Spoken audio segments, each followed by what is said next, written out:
తెలంగాణలో Narendra Modi election speech కాంట్రవర్సీని create చేసింది. విభజనపై ఆయన చేసిన కామెంట్స్ పై తీవ్ర అభ్యంతరాలు వస్తున్నాయి. తల్లిని చంపి బిడ్డకు పురుడు పోశారు అనటం వివాదాలకు దారితీసింది. గందరగోళానికి గురిచేసే ఈ వ్యాఖ్యలు సహజంగానే తెలంగాణ వాదులకు రుచించటం లేదు. విభజనలో బీజేపీ పాత్ర ఉందనే విషయాన్ని మోడీ మర్చిపోయారా అని ప్రశ్నిస్తున్నారు. తల్లిని చంపి బిడ్డకు జన్మనిచ్చిందట. ఏ తల్లి తెచ్చిందని అడుగుతా ఉన్నా మోడీని. మతి ఉండి మాట్లాడుతున్నావా, మతి లేక మాట్లాడుతున్నావా? తెలంగాణ ప్రజలు పోరాటంతో తెలంగాణ సాధించుకుంటే నువ్వు వెల్కమ్ చెప్పినావా? కనీసం శుభాకాంక్షలు చెప్పినావా తెలంగాణ ప్రజలకు?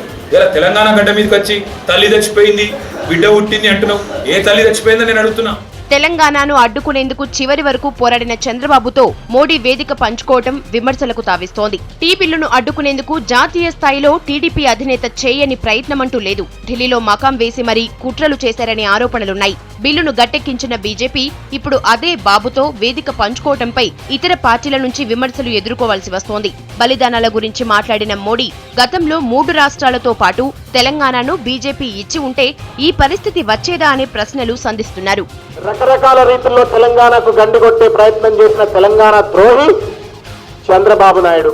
అటువంటి చంద్రబాబు నాయుడును సంకరేసుకొని తెలంగాణను నేను అభివృద్ధి చేస్తానంటే ఎంతవరకు న్యాయము, ఇది ఎంతవరకు సముచితము, ఎంతవరకు తెలంగాణ ప్రజలు నమ్మాలా అని చెప్పని మోడీ గారిని మేము ప్రశ్నిస్తా ఉన్నాము. చంద్రబాబు నాయుడు అనేటువంటి ఒక వ్యక్తికి బ్లాక్మెయిల్ కు తలవొగ్గి మీరు ఆ రోజు కనుక తెలంగాణ కనుక ఇచ్చే పరిస్థితి ఏర్పడ్డట్టయితే ఎన్ని వందల మంది బిడ్డలు చనిపోయిందిరా మోడీ గారు. భారతీయ జనతా పార్టీ నాయకత్వం ఆత్మావలోకనం చేసుకోవాలా, ఆత్మవిమర్శ చేసుకోవాలా.